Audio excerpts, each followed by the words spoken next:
Solid waste के disposal की एक मेथड और है, उसका नाम है आईडीएफ। इसका फुल फॉर्म है refuse derived fuel. The SWM rules 2016 define RDF as fuel derived from combustible waste fraction of solid waste like plastic, wood pulp, organic waste in the form of pellets or fluff. SWM solid waste management rules 2016 के हिसाब से RDF को इस तरीके से define किया गया है कि इसको हम डिराइव करते हैं कंबस्टिबल वेस्ट फ्रैक्शन से। सॉलिड वेस्ट का जो कंबस्टिबल मतलब जो जलाने लायक वेस्ट फ्रैक्शन होता है उससे, जैसे कि प्लास्टिक हो गया, वुड हो गया, पल्प हो गया, ऑर्गेनिक वेस्ट हो गया किसी भी तरीके का। तो जो हम इस फ्यूल को डिराइव करते हैं उसको हम बोलते हैं पैलेट्स के फॉर्म में, या तो हम उसको डिराइव करते हैं मतलब उसमें से पैलेट्स बनाते हैं या उसके फ्लॉफ बनाते हैं। तो ये क्या होता है ये आगे देखेंगे।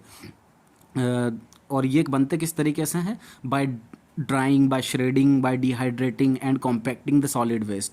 कॉम्पैक्ट करके सॉलिड वेस्ट को उनको श्रेड करके, उनको डिहाइड्रेट करके, उनमें से पानी निकाल के और उनको सुखा के हम फ्लॉफ्स या पैलेट्स बनाते हैं।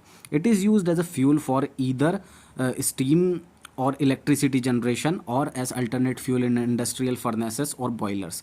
तो इसका उपयोग हम स्टीम बनाने के लिए भी कर सकते हैं, इलेक्ट्रिसिटी बनाने के लिए भी कर सकते हैं, या फिर हम इंडस्ट्रियल जो फर्नेसेस, भट्टियाँ होती है या बॉयलर्स होते हैं उनमें भी अल्टरनेट फ्यूल की तरह इस आईडीएफ फ्यूल का हम यूज़ कर सकते हैं। It can be used conveniently in the cement plants में इनका यूज़ कर सकते हैं, स्टील प्लांट्स में इनका यूज़ कर सकते हैं, पावर जनरेशन में भी इनका यूज़ कर सकते हैं।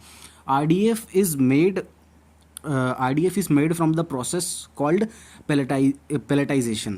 तो RDF जिस प्रोसेस से बनता है उसको pelletization बोलते हैं। तो pelletization क्या होता है? pelletization में करते क्या हैं? In pelletization the solid waste is converted into pellets which can be utilized for combustion resulting in heat production। तो pelletization में हम solid waste को pellets बना लेते हैं। pellets बनाने के बाद उनका हम combustion करके अपने heat production में उसका यूज़ कर सकते हैं। तो पैलेट्स का यूज़ क्या होता है? पैलेट्स के यूज़ ये हो सकते हैं कि एंड यूज़ जो होता है आईडीएफ पैलेट्स का वो ये हो सकते हैं कि जो रिप्लेसिंग मतलब जो हमारी वुड और जो कोल फ्यूल है, जो हम हमारे ढाबा में, होटल में, रेस्टोरेंट में, तंदूर्स में उपयोग करते हैं ना, जो लकड़ियाँ वगैरह जलाते हैं, उन लकड़ियों को हम पैलेट्स से रिप्लेस कर सकते हैं। हमारे जो विलेज एरिया में जो किचन होता है जहाँ पे कंडे जलाए जाते हैं वहाँ पे हम पैलेट्स का यूज़ कर सकते हैं। या कम्युनिटी किचन होता है जैसे हॉस्टल, स्कूल, कॉलेजेस वगैरह के, वहाँ पे हम पैलेट्स का यूज़ कर सकते हैं।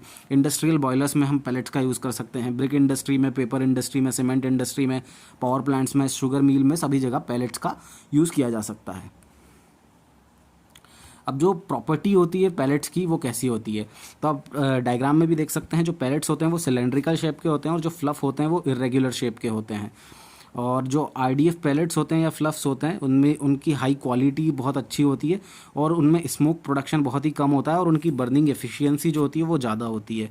और उनकी एक चीज़ ये भी अच्छी होती है कि वो एशेस नहीं बनाते, मतलब राख नहीं बनाते हैं। They are clean to handle and can be easily packaged. उनको हैंडल भी काफ़ी ईजिली हम कर सकते हैं और उनको आराम से उनकी पैकिंग भी कर सकते हैं। They are produced in just 20 to 30 minute. वो जल्दी से बन भी जाते हैं 20 से 30 मिनट में। From start of the process to the end of the process, मतलब 20 से 30 मिनट में वो हमारे को पूरा पैलेट्स मिल जाते हैं। From separation is extremely easy.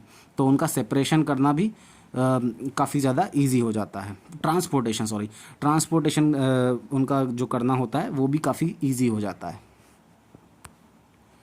तो एक पैलेटाइजेशन की पूरी प्रोसेस का एक फ्लो डायग्राम आप देख सकते हैं कि सबसे पहले आता है बॉक्स में, सबसे पहले बॉक्स में आप देख सकते हैं अनट्रीटेड एमएसडब्ल्यू होता है, हमारे पास म्यूनसिपल सॉलिड वेस्ट होता है जिसको ट्रीट नहीं किया गया है।